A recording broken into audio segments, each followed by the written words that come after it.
Hello dear students, आप सभी का मेरे यूट्यूब चैनल में स्वागत है। और आज के इस वीडियो में हम लोग देखने जा रहे हैं कुछ न्यूमेरिकल प्रॉब्लम्स, और जो टॉपिक है वो है इलेक्ट्रोस्टैटिक्स क्लास 12 से। और इलेक्ट्रोस्टैटिक्स में भी जिस पर्टिकुलर टॉपिक से रिलेटेड हम लोग न्यूमेरिकल प्रॉब्लम्स देखने जा रहे हैं वो है electrical potential energy of the system of 2 point charges Q1 and Q2 at distance r from each other. If suppose there are 2 charges, stationary point charges Q1 and Q2 at a distance r from each other, then their electrical potential energy in air or vacuum is given by 1/4 pi epsilon 0 Q1 Q2 divided by r. And in a medium of dielectric constant kappa, it is given by U is equal to 1/4 pi epsilon 0 kappa Q1 Q2 upon r. Air या vacuum में ये होगा, और यदि कोई दूसरा dielectric medium इनके बीच में है और उसका डाइलेक्ट्रिक कांस्टेंट कापा है, then their potential energy is given by this equation. तो इसी से रिलेटेड जो भी आज न्यूमेरिकल प्रॉब्लम्स हैं वो इसी से रिलेटेड रहेंगे। तो चलिए आगे बढ़ते हैं। तो फर्स्ट प्रॉब्लम का स्टेटमेंट यहाँ पर ग्रीन बोर्ड पर लिखा हुआ है। The statement of the first problem is the charge Q is placed at the centre of line joining the 2 charges of same magnitude and nature in such a way that the system of 3 charges is in equilibrium.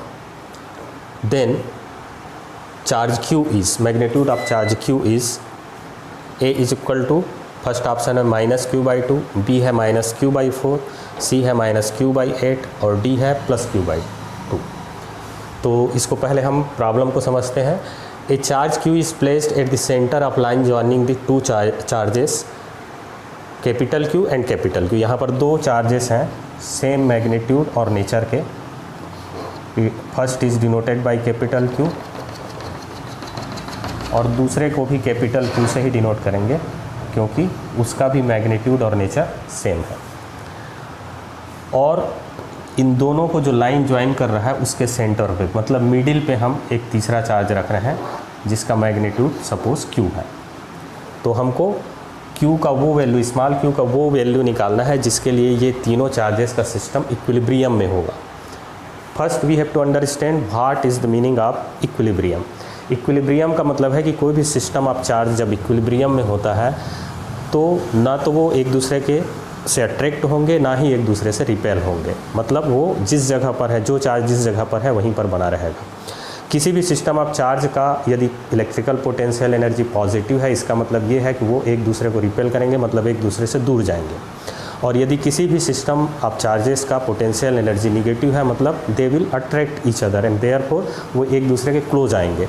और यदि किसी system of charges का potential energy 0 है तो इसका मतलब ये है कि वो इक्विलिब्रियम में होगा, मतलब वो जो भी चार्ज उस सिस्टम में है सब अपनी अपनी जगह पर बने रहेंगे।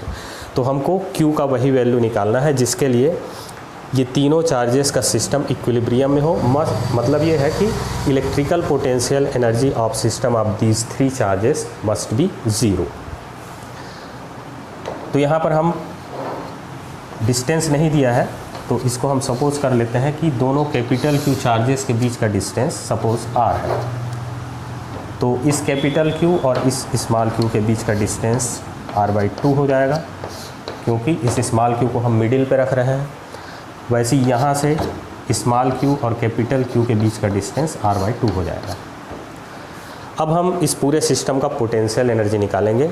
यहाँ पर 2 चार्ज नहीं है, 3 चार्ज हैं, तो हम पेयर में चार्जेस लेते हैं। पहले इस कैपिटल Q और इस Q का पोटेंशियल एनर्जी निकालते हैं, फिर इस Q का और इस कैपिटल Q का पोटेंशियल एनर्जी निकालते हैं, फिर लास्ट जो पेयर बचता है ये कैपिटल Q और ये कैपिटल Q का पोटेंशियल एनर्जी निकालते हैं, जो फार्मूला मैंने बताया है उसी से। और तीनों का एल्जेब्रिक सम 0 होना चाहिए। तो मान लेते हैं इन दोनों का potential energy is denoted by U1 and potential energy of this system is denoted by U2 and potential energy of this and this system is denoted by U3. Then according to question, since system is in equilibrium, then U1 plus U2 plus U3 is equal to 0.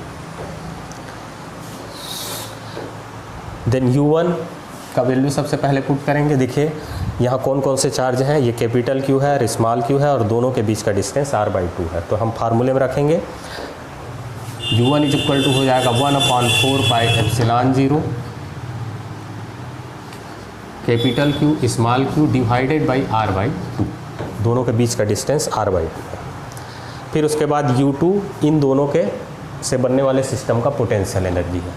तो यहाँ पर U2 में हम लोग रखेंगे 1/4 pi epsilon 0 small q capital Q divided by R/2। अब last में ये दोनों कैपिटल Q से बनने वाले सिस्टम का पोटेंशियल एनर्जी, इनके बीच का डिस्टेंस R है, इस बात को ध्यान में रखना है।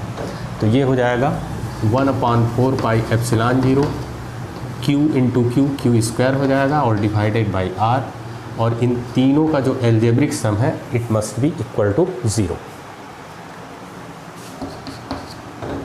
इस 2 को हम ऊपर ले जा सकते हैं, तो ये 2/4 पाई एप्सिलॉन 0 हो जाएगा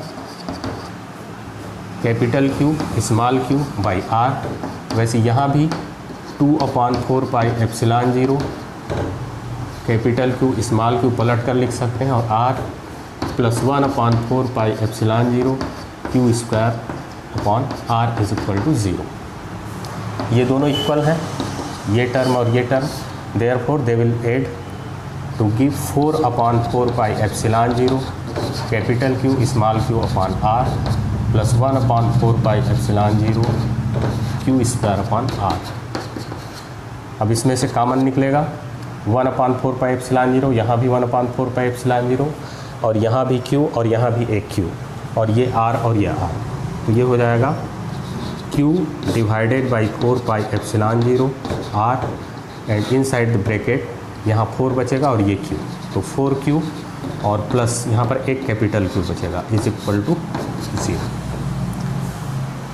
अब ये ब्रैकेट और ये बाहर जो कांस्टेंट है, तो कांस्टेंट 0 के इक्वल नहीं हो सकता, therefore the quantity in the bracket must be 0।